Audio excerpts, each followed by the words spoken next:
Pemirsa, keberadaan armada pengangkut sampah di Palembang masih belum ideal. Bahkan menurut Kepala Dinas Lingkungan Hidup Kota Palembang, saat ini pemerintah Kota Palembang hanya memiliki 154 armada, padahal idealnya harus memiliki 225 unit armada. Buang sampah yang kemarin yang jembatan di Ampera itu? Ya, yang jembatan 54 armada. Diungkapkan oleh Kepala Dinas Lingkungan Hidup atau DLH Kota Palembang, Ahmad Mustain. Hingga saat ini Palembang hanya memiliki sebanyak 154 unit armada, namun yang optimal mengangkut sampah setiap harinya hanya 146 unit.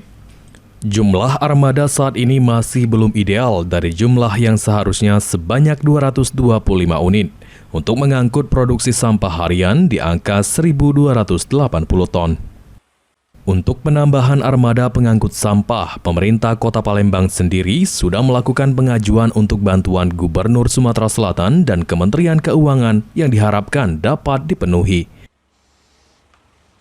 Kita memiliki 154 armada, tapi yang optimal itu 146.